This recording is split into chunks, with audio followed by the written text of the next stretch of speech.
Hey, welcome to the Ben Mayfield podcast. So glad you're listening. I just want to remind everybody we're on Apple and Spotify. If you want to go listen there, we're also on YouTube. So subscribe today, like our videos, comment if you will. It just helps us get noticed by more and more people. We're on Instagram. We appreciate all of y'all listening to the Ben Mayfield podcast. New episodes every Monday. All right, hope you enjoy this episode with Jessie and Jake.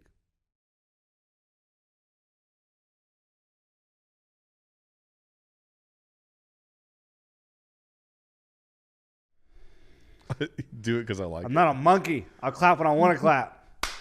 All right. Sync up the audio and video. Sync it up. Jeez. I've never been so berated by a producer than I have by Jackson Payne. I think it's different when other people are in here because he has a little audience, and so he can slam on you pretty good. Yeah, when it's just him and I do an episode, he's all nice. He works well. Then he gets an audience in here, and he's like, bah, bah, bah, bah, bah, bah, bah. Anyways, welcome to another episode of the Ben Mayfield podcast. Today with me, I have two legends, living legends as they call them. To my left, I have Jessie. Jessie, how are you? I'm doing well today. How are you, man? I'm doing well. You're on what, episode like 2 or 3? Yeah, making a triumphant return. A lot of people loved it. A lot of people hated it. Yeah. A lot of unsubscribing. Yeah, I definitely heard the people who loved it were a minority. No, I appreciate you. And the right, y'all know him. He's a wingman. It's my boy Jake. What up, buddy? Jake, if people haven't listened to it, they need to go listen to the episode with you and your dad. It was awesome. So good. The numbers are doing well. It's blowing up. But more than that, people who don't know your dad, it really like maybe know you, but don't like really know you, have commented to me on how powerful the episode was. That's awesome. I'm glad that it could just be an encouragement for maybe some folks who are going through some hard times with family crap or whatever. And my dad's last scan is actually, what time is it? He should be in the middle of it right now. Oh. For his final scan. I don't know why it's on a Sunday. Don't ask me that. Yeah. Why would you do a CAT scan for cancer on a Sunday? But they're doing it. So we'll get the results of that on Tuesday. So I'll keep you posted. But we're hoping for good news because the last one was good news. Oh, gosh. And he seems to be responding well. So, but we appreciate you just letting us do that. Yeah, man. You're definitely in our thoughts and our prayers. We, with these two guys here, one of the things here, we're going to do a little bit of a nerdy conversation, kind of starting off with this, because on my plane ride back from the United Kingdom, you should listen to the episode when we talk about that. What are you, a world traveler? I'm a world traveler. I've been in more countries than Jessie, obviously. I don't know. How many countries you been to? Including this one. Including this one? Oh, so God. 1, 2. I think he's going to say 1. It was like, 7? Whoa. All right, he might have more than me. It doesn't matter. It's 2 for Jake. 2 for Jake. Let's go. Ireland and America. Ireland and America. That's right. Did you go to Northern Ireland? No. Okay. We didn't do that. That wasn't part of it. We're looking at trips again for now that Liam's a little older. We'd like to go as a family, and that was part of one that I saw. But flights are still so expensive. Yeah. We went pre-COVID. Mm-hmm. So post-COVID, flights are not what they used to be. They're just crazy expensive. When we do a lot of like mission trips and stuff, like people are like, "Why are we leaving at 5 a.m. or 6 a.m.?" Because the flight's cheaper. It's way cheaper. It's like $300, $400 a person cheaper. Yeah. That's why we're flying at the most inconvenient time. You'll sleep on the plane. Just relax. Yeah. Thank you. It did mess me up though. We went to Idaho. I didn't realize Idaho was like 3 hours, not just 2 hours, and so I got sick. I think it was because it was like high altitude. On the ground. Yeah, on the ground. Yeah. I've heard of altitude sickness. Yeah, I was like, and I thought maybe it was because like I didn't sleep well and all that, and so I was like, ah. But all that be said, on the way back, I watched this movie called, I'll make sure I pronounce it correctly, War of the Rohirrim. Yeah, War of the Rohirrim. Very good. I've heard of it. Very good. Have you seen it? Yeah. Oh, okay. It's very good. It's an animated movie or anime. I don't know if it's animated or anime. Anime is animated. No, anime the same thing. is a Japanese studio. Japanese animated. It was Japanese animated. Right, yeah, but it is a type of animation. But was it a Japanese studio though? It's a good question. Do you know that? You know, well, no. You can tell it's an anime if the show has a charge up scene in it. Yeah. If the main character talks about how if the main character gets smacked around and then talks about how they're going to train to be the very best, and then there's like a montage of that, it's an anime. That's how you can tell. So the Karate Kid is an anime? Yeah, honestly, by that criteria. Kind of Miyagi. Yeah. Do you know there's a new Karate Kid movie coming out after Cobra Kai? It's called Karate Kid Legends, and it has Ralph Macchio and Jackie Chan in it. So they're converging the Jackie Chan universe Karate Kid, which was actually Kung Fu. They weren't doing karate. But where's the Karate Kid? Well, that's Ralph Macchio. That's Ralph Macchio. Oh, I'm sorry. You talking about Jaden Smith? No, I'm talking about Billy William Zabka, baby. Oh, he's the Karate Kid. He's the Karate Kid. Because Daniel LaRusso is the villain of that Daniel movie. LaRusso is the villain, dude. He trained for years in this competition, and this kid out of nowhere does the illegal fly kick. Oh, yeah, the crane kick. The crane kick. Yeah. No, I watched How I Met Your Mother. I don't know if y'all watched that show. And there's a whole like plot line of Barney Stinson thinks that the Karate Kid is William Zabka. Is William Zabka? Yeah, and so they hire Ralph Macchio, like the actual actors on the show, and he's like, "Hey, like I'm here for your birthday party." He's like, "No, you ruined my birthday." The villain, Ralph Macchio. Because he's not the Karate Kid. Yeah, because he's not the Karate Kid. Have you watched Cobra Kai? Have you watched I that watched show? every season, man. Yeah. Cobra Kai was so good. William Zabka was the best part of that show. Oh yeah, Johnny Lawrence, he did it. That was Johnny. so great. Yeah, Johnny Lawrence. Thank you. That's the character. That's the character. William yeah, Zabka's the actor. Did you watch Cobra Kai? No, I haven't. Dude, It's all on Netflix. Go ahead. it is. You got something to do tomorrow. It's a cheesy show. It's not very long episodes. My life is like Cobra Kai. Just going around karate chopping. all the time. That's basically what it was. It was like every episode, there's just like fights are breaking out everywhere. It was crazy. It amazed me that in that world, every problem could be solved by karate. Yes. Like how many seasons? Every problem was solved, but also every problem was started with karate. We should do like one of those podcasts where we like do an episode rewind. Oh yeah, just like break it down. And just do Cobra Kai because there's so many episodes where they're like in school and they're like, "Hey, that's my pencil." Is it? Ah! And they're like, "God, This is our side of the water park. Yeah. Your side's over there. Yeah, We get the better rides of the water park." You come to my water park, I'm gonna fight you. That's a real plot. Yeah, it's a point, real by the plot way. point. That- I didn't make that up. Having not seen Cobra Kai, people talk about it, and everyone loves it and says it's really good, and I believe them. But I have wondered what it's about because it is a karate show. And at a certain point, I was like, how many seasons can there be about karate? Now, if we're talking about defending your side of the water park, now I kind of get it. The crazy part about the That one show probably is has enough like connotations. it too. seems like characters keep swapping sides. Yeah. Like yeah. like it's at one point these characters are on this side, these characters are on this side, but there's something happens and this character leaks over here and this character leaks over here and there's tumultuousness here and here. So then this one goes over here and this one goes over here. Oh yeah. And they all end up together like- fighting this other external enemy. It's just crazy. It's so convoluted. There's a South Park episode about defending your water park, but the themes are probably different.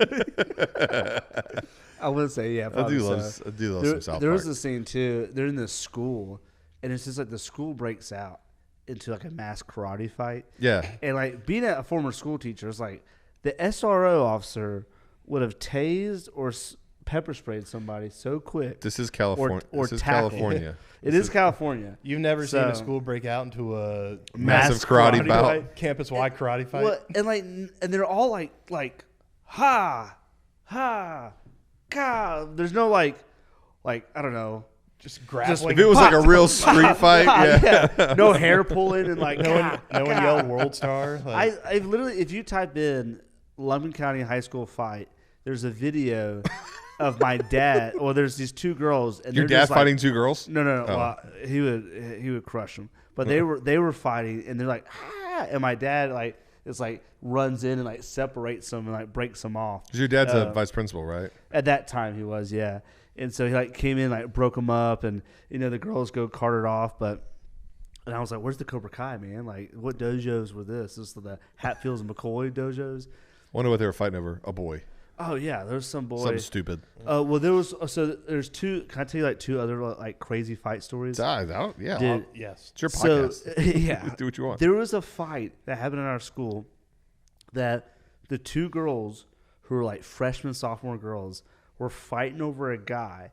And the guy said, well, whoever wins gets me. And they actually did it. And they actually fought. And people are watching it. What and, giant steps backwards for women. And we don't know names. I won't tell you what school it is. But You said it was in Lumpkin County. Oh, God. There's only one high school in Lumpkin County. Podcast over. No, the guy, this is where it got crazy. This is where he got really in like criminal trouble, was he brought pepper spray. And when people try to break it up, he would spray them. This is the guy who said, I want them to fight over me? Yes. Dude, that's like, I want people to wild. fight us. He's like, and he's spraying people. Spraying the crowd? Yes. That's like, crazy. and like That's teachers. crazy. When like a teacher would come and like try to break up, be like, Wait, he sprayed teachers? It was like, you're not breaking up this fight. You're is fighting for my love. This is insane. Like, That's and crazy. fighting for the love. And then it happened, an SRO officer came and like grabbed him and like threw him on the ground. Jeez. It was like, dude. And then he was like, it's for true love. I don't know. I don't know if they're still together or not. Was They may this be. when you were in school? No, this was like 2 years after I was. But your dad My told you dad about told me this. about Oh it. my god. And he was like, dude, this is wild, dude. And he got charged so many criminal things. Well, yeah, because every person he sprayed was an assault charge. Yeah. Like, you can't do Golly. that, dude. That's incredible. amazing. The one that was that happened during when I was in school, and I was in the hallway, like the next hallway. I didn't know what was happening. I don't run towards that because Ben back runs in the day. Ben runs away from fights. Well, what if someone has pepper spray? That's you know? fair Like, enough. Yeah. Like, what if Trying someone has a to break gun? them I don't know. Fair enough. Like, I don't want to be part of that. And so, but this one was really, really bad. They did there was a group, and it was like two country boys fighting and two girls. And the boys chickened out of fighting, but the girls didn't. But Wait a minute. Time out. Two boys were going to fight two girls? No. It was like a boy and a girl versus a boy and a girl. Got it. But the boys were a bunch of cowards, but the girls were not. Got We had lots of girl fights in our school. Country girls. Country girls. It's that creek water, man. Is that creek water, dude? The longer creek water is different, bro. And so they go to fight, and this is wild. Let me say this too: we do not condone any of these violent acts. These are wild stories. We're not pro this. Fights in high school are terrible. It's insane. It's Really dumb. stupid. Really. People will talk about it later on their podcast and Yeah, laugh at you. it's- Years later. yeah. This is almost 2 decades later, and we are still thinking that you're dumb. You should have done that. But this one was really bad. This one, what sticks in my mind about it wasn't the actual fight, which was like kind of crazy. There was a group of about 10 kids who locked arms and made a unicircle. And it was like they were like fighting next to the lockers, and they made a unicircle around it, like a wall, a barricade, It's like so no one could break the it octagon. the octagon. And so I remember like Coach Reese was like trying to break it up, and they're like, "You're not." And getting they're by like us." getting closer. You And can't get by us. And they're like, and I remember like hearing the story later from Coach Reese, who's telling like my mom and dad. He was like, look at the kids, like, you're going to get in trouble too. Let me buy you. And he was like, you gotta let them work it out, Coach. were they? It was like, all right, Was the circle with the okay, kids okay. facing out or facing in? out. So they couldn't even see what the not fight even was seeing happening. No, bro. But they had someone recording. There's always, and then like back in 2010, 2009, whatever this was, 2008, was it's all those crappy flip phones. Flip phones, too. yeah, It's not even that good, bro. The quality's not great. at 0.2 all. megapixels. Yeah. It's like- Did y'all not have like any school fights? That was for South County, bro. Was that? Well, I don't know what that means. It's like Fights every day. It's just not like Lumpkin. Oh, it's just Yeah. not like it's more peaceful. I went to Lassiter High School. It's Oh, very that's- much not like. Yeah. Lassiter's in Cobb County. Is that right? Yeah, like northeast Cobb, Okay. like right on the edge, and it's right down the street, and it's not. Is it a like is that. it No, a there weren't. well-to-do area up, Yeah. up that way, Lassiter? Yeah, thought I remembered that. He was in the band. They were not very good fights. Yeah. You're telling me there wasn't band drama though? No. We had a really good baseball and lacrosse team and a really bad football and basketball team, and not very many fights. Oh, Yeah. that makes me feel. And special. our band program was really good. So yeah, we didn't- that was our school. Like, it wasn't. We didn't either. There wasn't any drama. In my whole high school career, I think I remember seeing one fight in the hallways. And it was two girls, and like girl fights are something different because they're grabbing hair and just boom, boom. It's like watching, like in a hockey fight where they'll grab each other's jerseys and do that. Yeah. It's like that, but with hair. Yeah, and sometimes it moves too. It's like, oh, we're going places. Yeah. This one's kind of scary too. When I was a school teacher, I was in this school, and they had organized fights. In Hall County? I won't tell you where it was, Oh. just because they may be watching. I'll tell you after the pod. No. Yeah. Got Close. it. Got it. So it was pretty bad. But anyways, they Organized. It was organized. So this was, and they had the reason why they got caught. I'll tell you the whole story. Every Friday, Was 2:30. Fight Fridays. The bathroom, you would walk, the boys' bathroom, you would walk in, turn right, there's a big wall. Then you turn left, and then there's another wall, and then you were in the bathroom. And so what they did was they had a guy standing out front, and then a guy at the corner, another guy on the inside, and if he were to wave his arms, it called off all the thing. And so if an administrator or a teacher was coming by or walking in, one guy would signal, then it would signal this guy, who would signal this guy, and then they would call it off. Wow. And so How they well were organized. Yeah, so well sophisticated. And they had brackets, and they were doing like this fight bracket thing. Yes. And so, It's like bare knuckle boxing. yeah, in 8th grade, bro. And so they were doing this, rough. and it lasted for about 2 weeks. But what happened was this one kid, Who won? well, it got very. It was like kind of competition for them. Yeah. But then one got personal. Well, first of all, I don't condone even if it is competition. Let me be clear. Yeah. But it got personal. He like hit his head and passed. Like was knocked out, and they thought he was Sheesh, dead. man. And they just all scattered. They just ran out. And luckily, he like just was concussed, and like he was able to get up. And one of the kids was freaking out about it, so he slipped a teacher a YouTube link, and the teacher was like, "What the heck?" Like, well, it didn't say who it was. He just like left it on the person's desk, so he like typed it in, pulls up all the videos, records all of them, so in case they delete them, he sees them, and they went and they broke up the ring, and it was bad, man. It was like 12 to 15 kids maybe that got busted. Holy smokes. And it was just, I don't know. And this is where I kind of get serious with it a little bit. It was sad. Like it was like kind of crazy, the thought, and also kind of impressive, like the system and the marketing that they had, whatever. Marketing. Like that part's impressive. But the sad part was they were doing it because they had no alternative outlet of like being able to be creative or maybe a home life where the parents wouldn't condone that. You start going to their upbringing and start going to their home life, and then you start realizing, oh, their brother's in a gang or their dad's in jail or whatever it may be. Like, oh, there's a reason why they're going down this path. Yeah. And then that makes you sad and kind of like, all right, like, come on, guys. Like, do better, be better. So I didn't mean to end it on a downer, but that's that was wild. All that to be said, when I saw Cobra Kai, and they're like, "Hi-ya! Hi-ya!" And it's like, okay, not true. These aren't the fights I'm used to. Not the fights that I've seen. One kid, I'll say this, fell 3 stories. In Cobra Kai. In Cobra Kai. In Cobra Kai. Not in real life. Not in real In life. Logan County, he fell 3 stories. We have a 1-story school. What are you talking about? No, yeah. This is not Love County. This is in Cobra Kai. Fell 3 stories like this, like lands on like a stairwell railing, like breaks his back, like spends like the whole next season recovering. Yeah, well, not even the whole next season. The next like 2 episodes.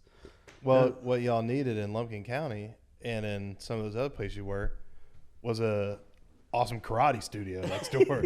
So it sounds like. Yeah. That would have solved the problem or made the problem a lot more interesting. You got Cobra Kai, you got Miyagi-Do, and you have the Golden Nuggets. The Golden Nuggets. Yeah, dude. That's our dojo. Oh my gosh, man! Yeah, it's a great show. You should watch it. Yeah. we should really think about doing a podcast for that because that would be kind of funny. It'd be fun. Just to break down each episode and the storylines because it's just like the cheesy dialogue. Cheesy dialogue. Trying to keep track of just like all the craziness. It's wild. Yeah, and Johnny Lawrence is like, he's the main character for the first like season or two, and then it becomes a little more like Ralph Macchio. So it's Ralph Macchio and Johnny Lawrence who are now adults, right? Yep. Yes, And they're starting all these karate fights at high schools? Well, no. So it's their kids. it's the kids. So like. Cobra Kai comes back as a way. We're gonna start now. Breaking down episodes. Yeah. So Johnny Lawrence lives in this apartment complex, and this new kid moves in, and he's getting bullied at school, and he starts getting bullied outside of like a convenience store that that Johnny had just gone into and gotten like a really nasty looking slice of pizza, and he comes out and see these kids like they're dumping Pepto-Bismol on his head because he bought it for his grandma. And they were like, "Oh, what do you got, diarrhea?" And they started dumping Pepto-Bismol on his head. I love Hollywood bullying. Yes. Yeah, it's wild. It's like, and so that's then, not true. And so then Johnny says, "Stop bullying this kid." So it ended up like the kids getting bullied are in Cobra Kai to help defend themselves. But he's trying to teach them the. He says. You can bleep this out if you need to. Badass way of karate, but without the toxic part that was when he was in it with his master. With his master, John Kreese. John Kreese. And so that's how it starts. And but then Cobra Kai turns back into the bad one because John Kreese comes back. I think if there was an actor alive that was in Karate Kid in 1984. They brought them back for this show. They even brought back from Karate Kid 2 and Karate Kid 3. Yeah. They brought back some people that were in there. Terry Silver and... who becomes the ultimate bad guy. Yeah, and because he was crazy in Karate Kid 3. The show?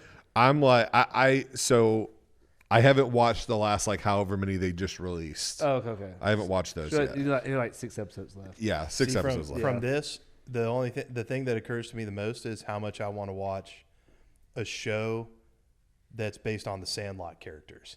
And maybe it's like they all have kids and it's like they're all Little League coaches that in would the be, same league. Oh, my gosh. that would be unbelievable. Dude, I would watch that 100%. Oh, my gosh, yeah. Well, there is a little bit. This is me going like super nerdy, and I know no one really cares about Power Rangers. There's a bit kind of a movement of the Cobra Kai actors being cast as the Power Rangers. Oh, really? And that's kind of the vibe. It's the early 90s, late 80s. New Power Rangers it's with those the actors. Same kind of and they just morph. Be kind of sick. Yeah. Like, and the kids get the Karate Kids in the school become Power Rangers. I don't know how you become a Power Ranger. I don't know. You just chose it, I guess. I don't know. Okay, it's like by God. Zordon. Yeah. Okay. He's like a disciple of God. Okay. I don't get struck down by it's just Zordon making up stuff now. Yeah, but it'd be cool. We should totally do that. I love watching these shows and love kind of just like looking at it. And it's like if you know it's ridiculous, it's more fun just to watch. Yeah. Versus like going. Like, you buy into it. My wife has not. She's just like, it's so cheesy. I was like, yeah, but you buy into the fact that it's really cheesy, and you got to be okay with it, and it makes it so much more fun to watch. Oh yeah. Shout out to Mary Beth Woodall. Super. Oh yeah, I remember when it first came out, we were talking about it, and she was like, how much she loved watching it, and I forget that. Like, while I was born in the 80s, I was born in 1986. She was like, into the pop culture of the 80s. Yeah. So Karate Kid was like, that was her childhood. Yeah. Or like her, growing up, teenage years. So that was, big deal for them. That was so funny. And so she was like super into it. And she's like a super high up. Like she's a hardworking, incredibly awesome entrepreneur person. And so for her to be like, I love this cheesy Cobra Kai Netflix show was like nice, cool. Let's go. I like that. Well, we were talking. I don't know how we got here, but you were talking about the fact that you watched War of the Hero. Yeah, on the airplane. I don't know. What did you think about it? Here's what I thought about it. One, a little drawn out on some points. I didn't realize. Well, spoiler alert! I'm about to spoil this movie if you haven't seen it. Her dad dies. Yeah. Then her brothers die. Mm-hmm. Or actually, it's brothers die first, and then technically her dad dies, and then she goes off to be like no kids, doesn't want to bear kids, and just like goes off. Yeah. And so it's like the guy at the very beginning of the movie, who's like their cousin, the king's sister's son, it becomes king. Mm. It was like, oh, okay. I was like, so Helm Hammerhand did you see it? I have not seen War of the Rohirrim. I thought it was pretty good. No, it's good. No. The Helm Hammerhand did have a daughter, but she is unnamed in Tolkien's works. Okay, I didn't know what the actual lore is. Yeah, there is none for her. So this is a completely original story about her character. Is the bloodline correct where the new king is the second? I believe. Second of his name. I believe so. Okay. I believe that's all. So they just kind of made that up how that happened. Yeah. I think so. Because by the time we get to the modern Lord of the Rings, to be fair, someone made up all of it, so it's all made up. That's not true. That's not true. There's I'm going to say that it was divine inspiration that made Tolkien come up with this whole world. That's what I'm going to say. It's pretty close to it. It's pretty close. But is it Theoden? That was like the king. Theoden is when we get to the. He's the third of the line. Like I'd have to look at the family tree. I'm not. No, I looked it up recently. Yeah. So like with Helm Hammerhand died, it became this. It's the same line, but the second, because it's not a direct lineage. It's basically his nephew. Right, because his sons were killed. And then that person didn't, and then it's the third, and that's where Theoden is. Just in case he might. So he's related to Helm Hammerhand, just not on a direct line. And then and then his nephew becomes the fourth. Éomer. Éomer. Yeah. Is that the guy with the horses? Yeah, he was the I don't know what you call him, but in charge of the Rohirrim at that point. The third marshal of the Rittermark. Third marshal of the Rittermark. I love it. I love it. I happen to be listening through the Two Towers right now. Yeah. So the third marshal. Yeah. That is That's just recent. Like just recent. Like okay. Only because I'm now listening to it. Oh, okay. Rohan is so great. It's such a great kingdom. Well, that's what I want to say. Like these two guys are huge Lord of the Rings fans. Yeah, very much. What made y'all feel like that was a fandom like that? Like called to you? Like, is it always been that way? Do you come away? I can't remember. I remember my parents made me read The Hobbit when I was really young, and I did not like it. I hated it when I was a kid. But then something like, I don't know, in high school, I read Lord of the Rings, and then when the movies came out, they came out right when I was in the middle of high school. So I might have been reading the books as the movies were being released. Okay. But there's just something about that world. It's not romantic in the sense of like intimate, but just like there's just like a way about the way they live, and just like, you know, men are they have duty and honor and integrity, and sorry, I heard something over there that distracted me.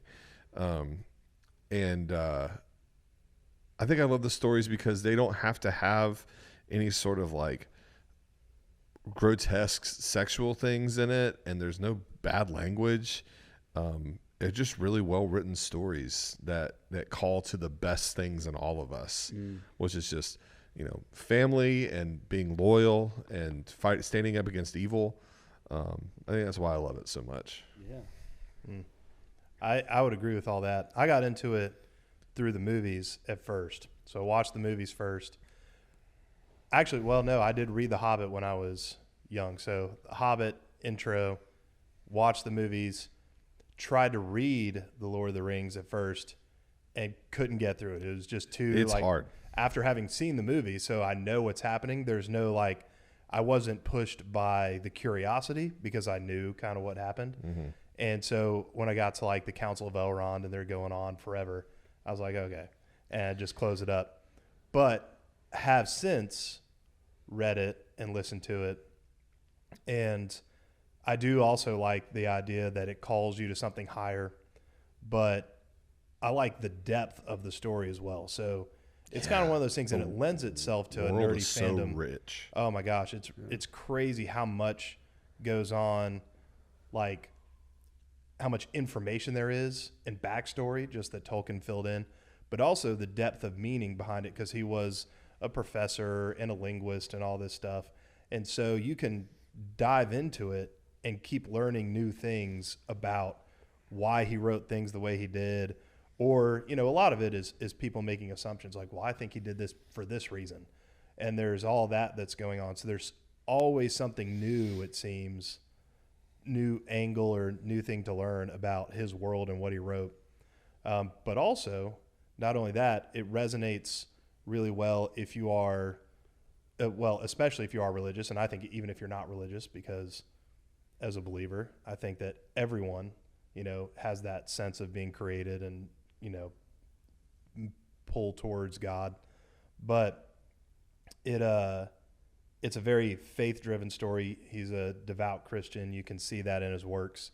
And so there's some reflection in that and the way that people behave and the way that he treats human nature, that you can see that on display in The Lord of the Rings. Mm-hmm. Yeah, absolutely. Yeah. I've told Jake this story before, and maybe I've told you this. My dad's a huge he reads all the time. He's like super into reading all these different books, and he would tell us stories like from Lord of the Rings, and he would pronounce it. This is one of my favorite things. It was Legolas. Oh, I told you this. Legolas. Yeah, Legolas, which is the archer, the elf archer. And so Legolas. Yeah, no, it's Legolas. And so I remember going to school, and this would have been like, I guess, like in elementary school for me. And I was like arguing with the kids of like no, like his name was Legolas. Like my dad told me it's Legolas. Like he read the books. Your dad making you have to be a doofus. You didn't read the books. Like it's okay, you didn't read the books. Well, like, and two, like how you're reading it on a page. You haven't heard them pronounce it in the movie. Yeah, what do you know? You know what you that's just what it was to me. Well, and so like like the Avatar movie that came out in 2009 with M. Night Shyamalan, and they didn't call him Aang, they call him Ong the whole time. Yeah. That was awful. And everybody, it was just awful. That's how I felt like when I first was watching Lord of the Rings. Like, this is so dumb. I cannot believe they didn't pronounce it correctly. Yeah. And I remember asking my dad, I was like, Dad, like, doesn't that like bother you? He was like, hell, man. That's probably pronounced Legolas. I don't know. I just made it up. Yeah. Like, I was like, what? He was like, I was like, you told me. It was like, I didn't know how they pronounced it. Yeah, I just that's made just it what I up. was saying. Yeah. I was like, I fought kids for this, man. Like, this is I got 2 fights with somebody about this. Yeah, like so the fact that they used It's Legolas. Ong instead of Aang, The source material says Aang. Yes. Yeah, that So was that's awful. the frustrating part Yeah. there. I agree with you there. Yeah. But the Legolas thing, I mean, it's like, I don't know. Well, at the point of him reading the books, how is he going to know? Yeah. No one reading the books would know, but the people making the movies probably knew, because Christopher Tolkien was around. Yeah. Sure, Yeah. sure. And They probably- had a lot to do And that's with. what my dad was like. Yeah. They're more right than I am. Like, I was like, Yeah, because it's not like the works of Tolkien was recorded anywhere that you could audibly hear. I know that he has some like audio recordings of him talking about the stuff, but that probably wasn't widely available when your dad was reading them. No. So I wouldn't feel bad about the internet. Legolas Well, thing. and they also have like And a rag on. It was Gimli. his brother, Tolkien's brother. I'm trying to remember his name. Was part of the Inkling Club too. Oh, okay. And then his son was a little bit, and also Count Dooku, Christopher Lee. Yeah, Christopher Lee. Christopher Lee, who plays Christopher Lee was in the Inklings, Uh, or he was met Tolkien. He met he Tolkien. He was at some friends point. with him. I'm sorry, my train of thought was going. He wasn't part of the Inklings, but he was a friend of him. So all that to be said, when they were talking about pronunciations, there was like several people who like maybe have had conversations with Tolkien. Like this is how he would how pronounce he that. pronounced Yeah. it. Yeah, it was Elamir or I don't know. I do love there's memes where, people who love Lord of the Rings, there's things that you like to talk about when you're watching the movie for the first time with someone new. And and they're probably like, shut up. Yeah. There's memes where it's like the 4 horsemen of watching The Lord of the Rings with someone who's a fan. And one of them is Aragorn kicking the helmet. Because he actually breaks his toe or his foot or whatever. Yeah. And one of them is Christopher Lee getting stabbed as Saruman. Oh, yes. And like him being like, this is not how a man sounds when he gets stabbed. Yeah. He doesn't go, there's no sound. Yeah. Yeah. Because he said, I people. saw it in the war. Yeah. I've seen people get stabbed. That's so wild. Yeah. Christopher Lee is incredible. That's something else. And that's another thing about Lord of the Rings I think draws people in is those movies are masterpieces. Yep. And every single part of it, like the source material, obviously, but even the way that they work the source material into the writing of the movie and the lines, because there's some places where one of the jarring parts about reading or listening to The Lord of the Rings, it's not jarring when you read it, but when you listen to it on audiobook, it's jarring when the characters go into song, and it's not fun to listen to sometimes because it's like, oh my gosh, this is really tortured. Yeah. You don't really know how Tolkien wanted it to sound. Who are you listening to do it right now? Andy Serkis. That's the one. That's the ones I've been listening to recently too. Yeah, they're so great. He's awesome. But sometimes the songs though, just like especially when he's doing Tom Bombadil songs. Oh yeah, it's rough. It's tough. And then you watch the movies and the ones that they pick and choose and where they fit them in, like when Pippin sings. Oh yeah, Eowyn singing at Theodred's funeral. Yeah, is that right? Really haunting. Dude, the books have a lot of songs in them? A ton. Oh, yes. A ton. Was Tolkien super into writing songs? What was that? Yes. Just like verse, script and verse. Yeah. Oh, okay. Yeah. Well, that was his passion. Is he was a linguist, and so he came up with the whole impetus for this was he created his own language, and then he created a world to go with the language. And so he loved the language arts, so to speak. So like writing poetry and songs and stuff like that. That's the whole reason Lord of the Rings exists. Yeah. Ah. Because that's how did the universe come into being? Through song. Through song. Mm-hmm. Oh, that's through true, song. yeah. And then Melkor, there was the Discord. Mm-hmm. And because he wanted his song to be louder than everybody else's. So that's where the harmony. Yeah, so he breaks the. It wasn't the same key, but if I'm remembering that right, but it was a discord. Yeah. Like it was very apparent that he was trying to outsing the rest of the turn it into his own. The Valar, right? It would be like if Beyonce, the choir was Destiny's singing, Child. and then you started to sing. You would be Melkor. You'd be Melkor. What? Melkor? Yeah. Dude. Little side note. Shout out to Michaela and her family. Love her a lot. We went to karaoke. Her family is so talented. Really? Like so beautifully talented. Her dad, her mom, her sisters, her are so talented, and she's so encouraging and fun. It was like, Bill, why don't you go sing a song? I'm like, no, y'all are so good. Did you go sing one? And so I did. I went and sang one, and it was I Don't Want to Miss a Thing by Aerosmith. Dude, Damn, that was. Why'd you pick that one? Well, I don't know. Did you silence the whole place? Yeah, I did. Yeah, I silenced the whole place, and I think that's part of the reason why I feel a little sick, because I was like trying to do like the and I it is the high, this is the high. Eyes, even when I dream of you, I was like doing like trying to do that. And afterwards, I did the song. I stayed for like 5 more minutes, and then I had to leave. And as I was driving home, my throat was like, oh God, I don't think I didn't warm up at all. I'm not a singer at all. I just went. Yeah, it's a muscle. Got to do your warm ups. You got to, I do my warm ups. I'll say this: people were clapping when I was done, and I think it's because you were done. I was done. Yeah, they felt better. They're like, he's done. Good job. Yeah, great job. Don't let him back up there again. I always remember. I wasn't sure that you were that bad of a singer. Because we were in Puerto Rico, and you've got a great sense of humor, and you love to joke around, and keep the students laughing and everything. But you were like singing to some of the songs in the bus, and you were singing as you do. And I was like, man, are you doing a bit? Like, are you singing this way on purpose? And you're like, No. What? I genuinely thought there was a decent chance you were selling it on purpose. You know what's really There's hard? some songs I do. You know what's really hard to do when you can sing and you have pretty good pitch? It's really hard to sing off pitch. Yeah. Really, really hard. So that would either mean that Ben really can't sing or he's super talented. And I think it's the first one. Nah, super talented. Yeah, I haven't heard the second part yet. Yeah. One day, there's going to be a moment where I go out there and I'm going to belt it, and you're going to be like, he was playing the It's gonna be long like game. The voice of an angel. He was playing the long game, and I'm like, that's it. That's You're gonna be like I'll Brendan and Step Brothers. I'll bet a year's salary that will never happen.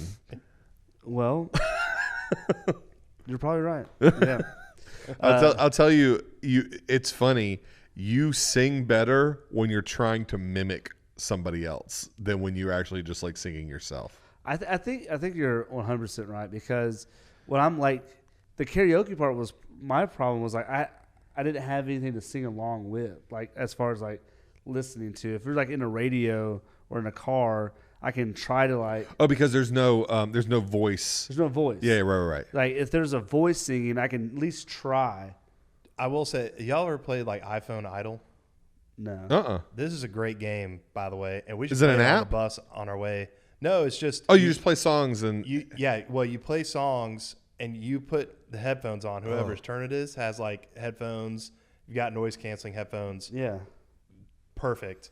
But you turn the music way up So they can't hear themselves. So they can't hear themselves. And they have to sing. And they are singing the song, and everyone else is listening. And so but you can't hear the And then background you all music. vote. You all can vote hear who is- did the best. Yeah. So Dude, all that you can sounds hear like is them fun. singing. It is hilarious, and it's a great road trip game. Oh, play that's in the car. 100% we have to do that. That'd be That's a so good much idea. fun. Yeah. What? So would you picked? I don't want to miss this thing about Aerosmith. Yeah, just because I knew the words. Okay, got it. I was going to ask, like, what would be if you had a karaoke song? What would yours be? Is it that? Well, if it's like the Idol thing where I can hear it, Yeah. I would try to do like Drift Away. Day after day, I'm more confused. I don't know that song. So I look to the light, to the pouring rain. Who's Toby singing? Gray's like, "Give me the beat, boys." Oh, Free yeah, my yeah. soul. Yeah. Okay. Wanna get lost in your rock and roll. So this is That's the wrong beat. You know that, right? That's the thing you do when you sing. Like, it's already wrong. you speed it up, you slow it down when you shouldn't. I was just trying the podcast. I was like trying to get through it. You know. So this is so stupid. We in my youth group growing up, we used to do a version of that song that was like we rewrote the words and did a Christian version. Oh my god. And it was give me the beat, Lord, that frees my soul. I want to get lost in your Holy Ghost and drift away. That's the kind of cheesy we I'm do here for. we do that stupid stuff. I love that. 90s youth group, man. It was crazy. Yeah. Well, what would your karaoke song be? Ooh, if I could choose, like, am I trying to win? Like, I'm trying to impress. I think it's like you your have song, like You have your song. Oh, yeah. My song is Higher. by Creed. No. Which is a great song. By Jackie Wilson. Yes, by Jackie Wilson. He crushes it, dude. It's like lifting me higher. Yeah, it's pretty good. You know that song makes me think of What's that? Ghostbusters 2. Oh, Because that's how they're I've never moving that's how they make the Statue of Liberty move with the ooze as they're really? playing that song. That's a good one. That song is a tradition now. There's a wing place that I like to go to, and They do we go there karaoke. all the time. It's called the Wing, and then on the way back, whatever group I'm with, well, I always like crank that song up, and I always sing it on the way back. yeah. It's become a tradition. It's like a little party trick. You know how like I do the Pinocchio impression Yeah. from Shrek, and be like, oh, his is doing this song, and it's like everybody's like Jessie? like Jesse's like crushing. He's like lifting me higher, higher. There's a few high notes in there that Yeah. Oh, yeah. take some effort. Yeah. Jackie Wilson's no joke. and he like he Yeah. crushes it. What about you? This is probably my favorite song of all time too, but I've always thought this. I've never actually done karaoke, Is it which is Nickelback? wild. I knew a youth kid a few years ago who said his favorite band was Nickelback, and I was like, really? It's like my respect level just went whoop. I think this is probably one of the greatest songs of all time. Probably made by one of the most genius composers of all time, Sloop John B by the Beach Boys. I think Brian Wilson's probably one of the most brilliant songwriters. He didn't write that song, but he made an arrangement for it for the Beach Boys. Sloop John B is, I think, is one of the greatest songs. How does that go? I don't know. So hoist up the John B sail, see how the mainsail sets. Call for the captain ashore, let me go home. You've never heard Sloop John B? That last part does sound familiar. Yeah. Okay. It's been a while. Maybe I've heard it. We're gonna have to listen to Sloop John B after this, because it is one. It's like, not only is it just a great tune, but there's just all these like harmonies and calling of different words in the background of this happening. Mm-hmm. It's on the Beach Boys' Pet Sounds album, which at the time when that album was recorded, it did not do very well. But now I think people say it's probably the best album they ever wrote. But Brian Wilson did all of it. Oh yeah, and he actually went a little crazy for a while. There's a great movie. It's got John Cusack in it. It's called Love and Mercy, and it came out, I don't know, post 2010. And it's about his life. And so Paul Dano, you ever heard of, who Paul Dano is? I've heard the name. He played the Riddler in the Robert Pattinson Batman. So he plays a young Brian Wilson, and then John Cusack is an older Brian Wilson. And so you're kind of jumping back and forth. But yeah, he was kind of a tortured soul, but a musical genius, just brilliant.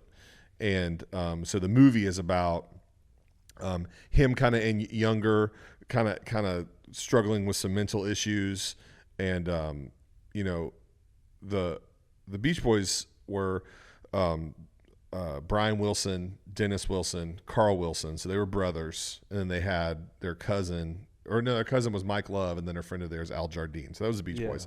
So their manager was their father, was the Wilson's father. I can't remember his name. Mr. Wilson. Mr. Wilson.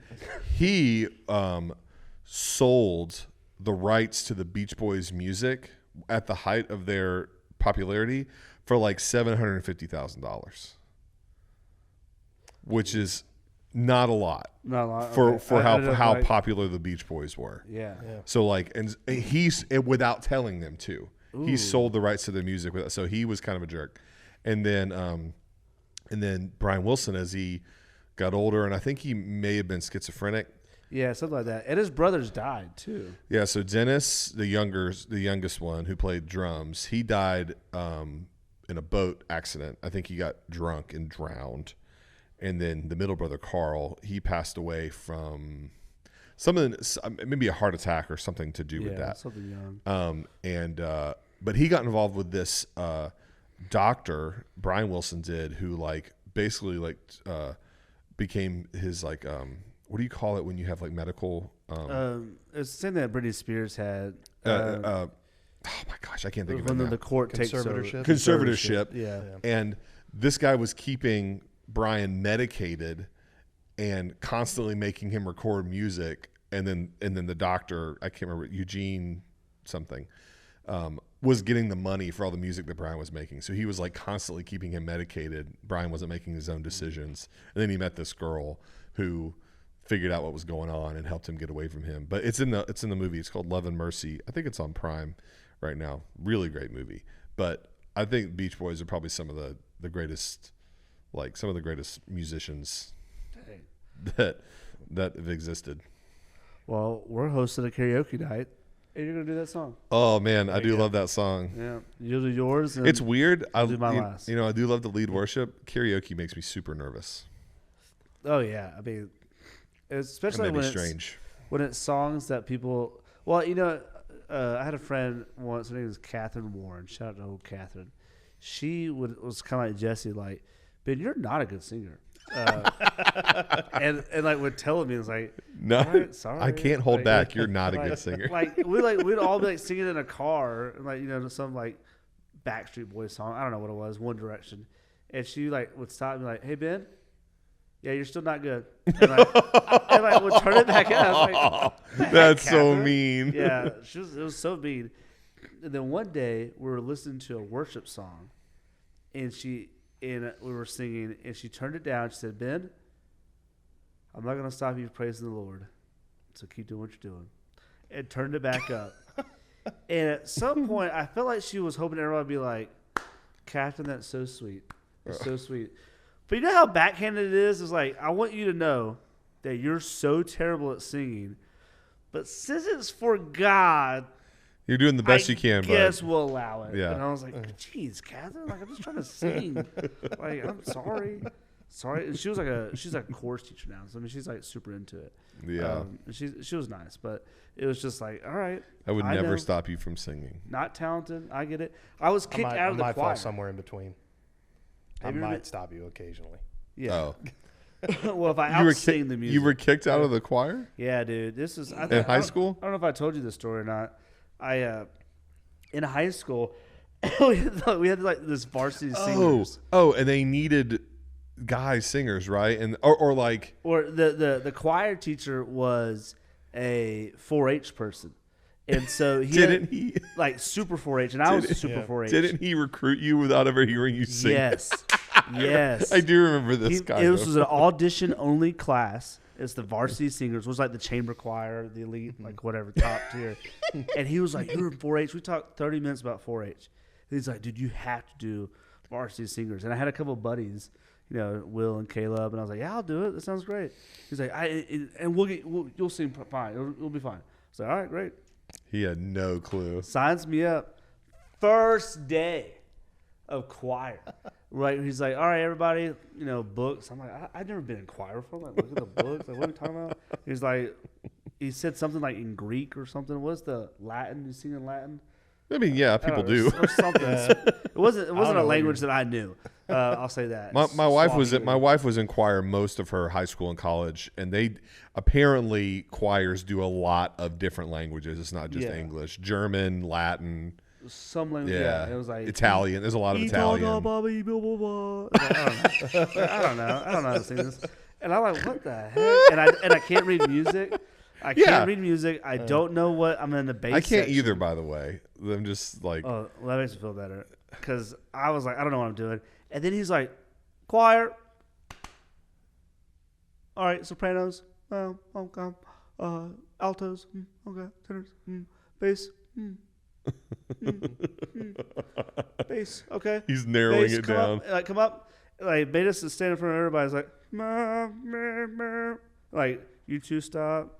You two. He's whittling away. You two. It's like me and my buddy Caleb Grizzle. And I'm like, dude, Caleb, you freaking suck. Dude. like, what's going on? We're like, Hita fa so buda bua. I don't know what we're saying. And he was like, Caleb, Ben, solo right here. I was like, in front of the whole class. Hita fa so buda. Yeah, and he was like, Do re mi, do re mi fa sol la ti do or whatever it is. No, this was like music. Like we're singing some song. I don't know, some song. And I was like, he was like, got it. You can't sing. It was like, yeah, he got me first day, dude. And so that group had a Jekyll trip and a Six Flags trip that semester, and I didn't get to go. Well, and I do the announcements because it was my senior year, and so. Or maybe this was my junior year, so maybe I was doing the announcements, so I was always late to that class anyways. And so I just said, hey, listen, T. Mr. T was his name. Mr. T. Well, his name was T. Smith, but everybody just called him T. Mr. T. And I was like, listen, I suck. You know I suck. You don't want me to sing. I get it. I don't want to sing. Just let me show up late to your class. I'll be the manager, but part of you not letting me sing and preventing me from being able to sing is I get to go on the trips. And he was like, deal. Wow. And so I was like, what's up, dude? And so, because the Jekyll trip, not the whole choir didn't get to go. You had to audition for it. Yeah. And so it was like, if the band had, or the choir had 30, it was like 10 kids got to go. 10 kids plus one manager. Plus Ben. Yeah. And I was like, I'm going to Jekyll for a free trip. What's up? And then there was no just supervision. Just to keep you from singing. Just to keep you from singing. It was fantastic. It was worth it. So yeah, so I really do know. I've got a similar story. In choir? Band. Oh, what happened? So I started playing saxophone in 6th grade. I never learned how to read music. I could not pick it up. I had a really hard time with it. But I can. This is what I do now. I play by ear. I hear it and I can replicate it. Don't ask me how. It's how it works. Bro, you're like Nick Cannon, drumline. Oh, right. Oh, yeah. Right. Yeah, not in the. I was like, I don't have a lot of kids. I have one child, actually. Yeah, you have 27 kids. So anything that we did, I'd have to get a recording of and bring it home and learn it that way. That was okay in middle school. Apparently in high school, not something that they would tolerate. And so, you could not, I don't know why this was this way, you could not be in just orchestral band. You had to be in orchestral band and marching band together. I couldn't just be in one. I had to be in both. And so I was getting along okay, not reading music, but then when it came to having to march and play, really struggled, had a really hard time. So much so, this was my freshman year in band. The band teacher said we were supposed to go to a Christmas parade in downtown area of the city we lived in, and we were supposed to march and play for the Christmas parade. He said, listen, if you don't show up, I'll give you 100 quiz grade. I was like, okay. And I quit band after that. I didn't play saxophone again ever in my life. But then I got a guitar for Christmas that year too. There you go. So it kind of changed Guitar's everything. a lot cooler. But it thank you. But it was just like, he was just, well, in hindsight, I should have ruined that parade. I should have shown up and ruined that parade. Saxophone. It's one of my biggest regrets in life that I didn't go ruin that parade. I will ruin this parade with my saxophone. It wasn't even a test grade. It was a quiz grade. Well, if T didn't negotiate with me, Yeah. I would have ruined every single choir performance in spite. I would have done that. What's up, T? What's up, dude? But luckily he negotiated and was like, yeah, you're good. In 6th grade band, I played saxophone. Miss Walton, terrible teacher. And I can say that because I'm a teacher.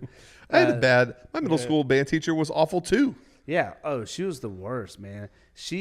So we had saxophones. There was 13 of us. Yeah. And you had chair 1 all the way to chair 13. So you rank the kids how much they suck. Yeah, first chair is like the yeah. one that sits in the front. Yeah. And closest so to the audience. one day we're playing, and she puts me 2nd chair. And I was like, oh, yeah. Oh, like walking out. Oh, what's up? What's up? Oh, you'll get there one day, champ. No worries. Like, get up there, and I'm like playing like, I don't know how to play the saxophone. I was terrible. But this like the 4th or 5th chair was like struggling, and she was like, oh, I think you need some help with this, whatever. And I was like, if you want me to, Miss Wallen, I can show her, and help her out. And she was like, in front of the whole class, like, well, why do you think you could help her? And I was like, well, I'm like 2nd chair, they're like 4th, 5th chair. I could probably show them, how to play. She's like, oh, you thought you were 2nd chair because you were good? I put you there because you're terrible and you're between the 2 best players, and maybe you like learn something. I was like, that's brutal. What? I said it. That's not just me like doing a Benism on it. That is verbatim like what she said. That's brutal. Tears. I mean, I didn't like start crying like right there, but I was like, cried later. Okay, I quit band that week. To be fair, you were trying to pull that on that 4 chair in that moment too. No, it was a cute girl. Okay. I was trying to play the long game. I got it. I was like, I can help her out. What's up? What's up, girl? 6th grade. Little private tutoring. Yeah, like, what's up? On the saxophone. Alto sax, baby. My middle school band teacher's name was Miss Wirtz, and she was not nice, so we all called her Miss Squirts. I still remember it. And then she got married, and we couldn't call her that anymore. I can't remember what her name was after that. But gosh, man, yeah, that definitely scarred me. And then like the next week, we were like, well, why do you want to quit band? You committed to it. And I was like, because you embarrassed me in front of the whole class. Yeah, dude, you're a jerk. I don't want to be here with you. And then she's like, well, you made a commitment. And my mom and dad, who are both in the school system, were like, yeah, he didn't sign like a legal agreement that he had to stay in 6th grade band. You don't have a contract. Yeah, he can switch classes. Like, and they're like, what'd you switch to? For 6th grade, yeah, I switched to like I don't know, like keyboarding or something. Yeah, I did join 8th grade choir, and that was fun. couldn't sing, but it was fun because you didn't realize it then. You couldn't sing. Well, no, because no one else could probably. Oh, okay, got she it. made us. Yeah, no one really could, and she was just people in middle school just got put in the course as like, this is your elective, go do it. I see. It wasn't until high school where you actually like, chose I want to do chorus. Got to pick stuff. Yeah, so there's a bunch of guys in it that couldn't sing, and we did a couple of musicals, and that was kind of fun. Mm-hmm. But anyway, I liked being able to pick electives in high school. When I was in 10th grade, I picked cosmetology as an elective because it was me and 30 girls. Let's go. Mad There respect. you go. Mad respect. And one of my classmate, the one that I kind of followed in there because I thought she was super cute. Her parents opened Roosters in Cumming. They owned that. What? Play. Yeah, That's awesome. Yeah, I have not talked to her or seen her for a long time, but I'm guessing I don't know if they own it anymore, but I'm guessing they were maybe part of the one that exists in Dahlonega too. Well. Roosters is a like dive bar that has really great hot wings. Yeah. For those of you wondering. Yeah, wings is kind of their staple go-to. Yeah. But anyway, Man, that's awesome. It was just me and 30 girls in the cosmetology. Were you ever like a loser like us? Yeah, you already said I was in the marching band. Dude. Band kids. Wait, did you graduate 09? Yeah. He was almost. This is the thing about Jesse. He was in the marching band for Auburn. Oh. Did okay. Graduated high school in 09? Yeah. Yeah, Okay. and then would have been, fall 09. Didn't stay with it. You know what would have happened if he stayed one more year? National championship? National championship with Cam Newton. Dang. No, I was there for that. Oh, were you? Yeah, that was you my got last your year years there. wrong. Oh, that was your Yeah. last year there? I thought you left before that. No, I was there for that. I went That's to awesome. every game that season, except for I didn't go with the smaller group because I was a sophomore. They took a smaller group to go to Kentucky for that away game. But other than that, I was at every single game that season, and it was awesome. awesome. Yeah. Yeah, It was I bet super you it cool. was. Didn't get a ring though. He didn't. He elected not to get one. Well, you'd have to buy try explaining that later in life. Yeah, I spent several $100s. I bought a ring when we won the national championship. Were you on a football team? Nope, I was in the band. The marching band is the spirit, man. It's the heart of the team. It is a lot of fun. It gets it hyped up. I don't know if I would call us the heart of the team. Okay, well, let me ask you this though. Like, I only know from UGA perspective. I don't know Yeah. Auburn, but would you have like band traditions? Yeah. UGA traditions. Most of them involve what? The band. Oh yeah, we had that, and definitely a big part of game day, like doing all the different stuff. There's like a whole schedule. You do like different pep rallies, and you do this and that. And Do you have any all kinds of memorabilia from that season? I do have. Doesn't fit me, but I have it tucked away in a box. I have like a sweatshirt that has the Fiesta Bowl national championship logo on it. Oh, that's cool.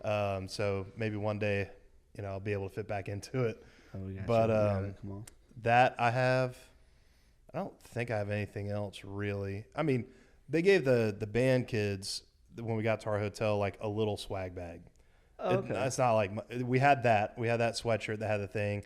It's like a little drawstring bag with the logos on it, and it's like junk stuff. Yeah. Like you would get at like a conference or something that was in a little bag. But nothing really. The cool part was just being there. We got to fly out to Arizona to go to the championship game. We went to the SEC championship game. I saw Nick Fairley, stood next to Nick Fairley, and I'm a pretty big guy, and Nick Fairley was like way bigger than me. And Cam, at one point, we're in the tunnel waiting, and Cam ran past, and he was like a foot and a half taller than me, especially with like cleats and helmet on and all that. But yeah, it was really cool. Got to see all awesome. that. Man, that is cool. Well, I would say I appreciate the two of y'all being on here in the podcast. I like this chemistry right here. This was a great chemistry. I want to get this back on the podcast soon because you two are awesome. I want to end the episode with a little bit of a nugget of wisdom, a little Ben 10.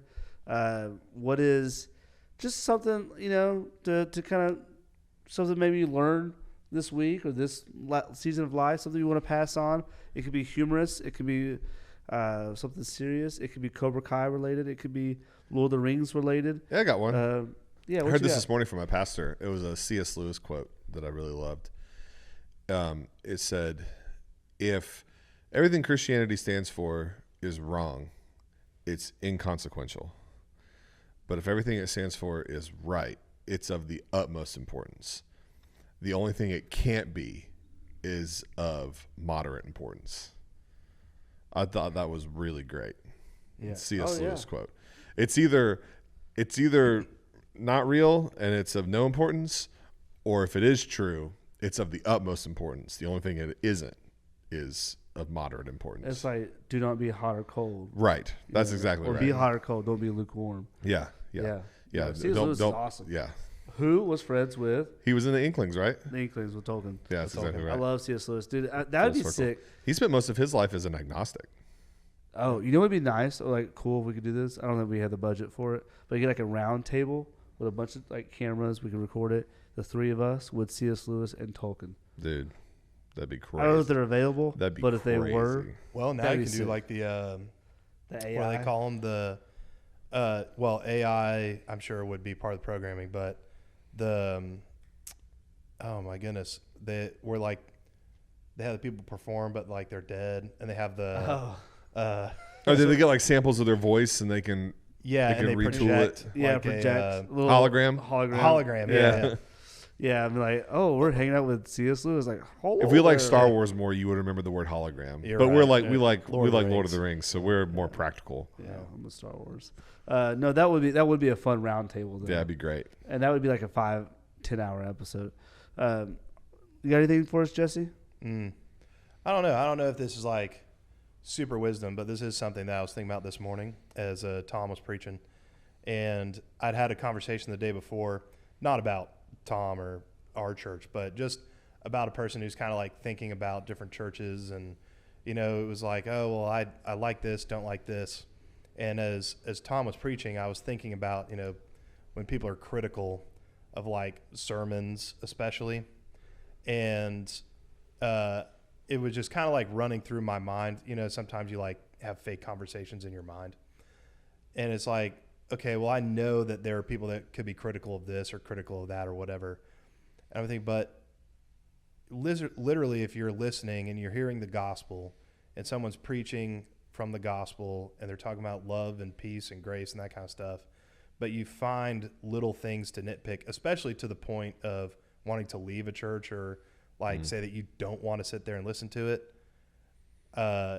You know, I think about like maybe you check your own heart in that situation and not focus so much on the stylistic things you don't like about a person's speech.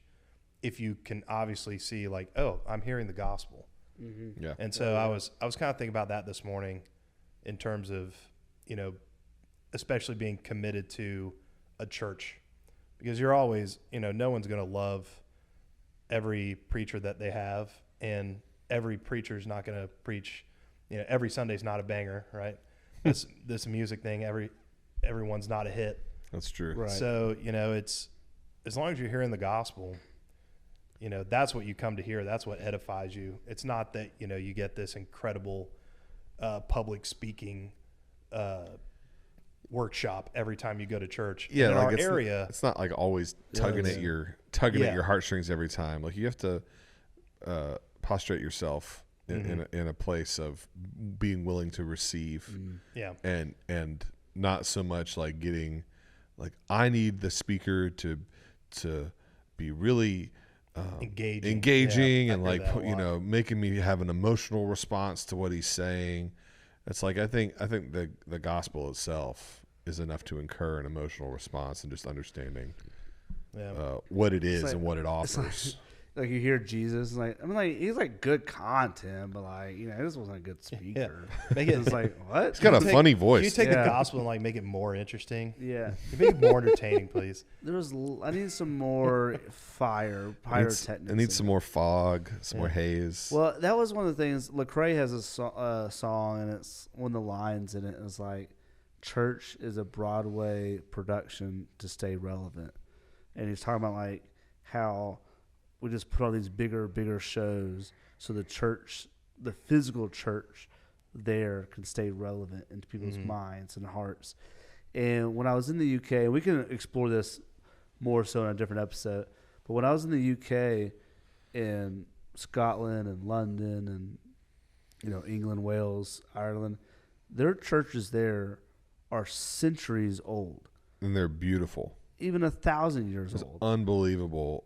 And Yeah. there's some reverence to them. Well, the reverence, when you walk in, you're like, holy smokes. Yeah. But there was a lot of them that were like, there was one per community. And it was the church. People went to the church. Well, there's like There's usually not in 15 churches within 2 square miles. Yeah. Usually in every town, there, especially in Ireland, there was a Catholic church and a Protestant church. Right. So, but that's usually about it. Well, yeah. I remember when I used to live, you know, just off the square of downtown Cumming, and you and I worked at Cumming First UMC together. I would drive by 7 churches in my 10-minute drive to work. Yeah. There's 3 on this road. Yeah, that's true. And A stone's throw, whichever that way for y'all.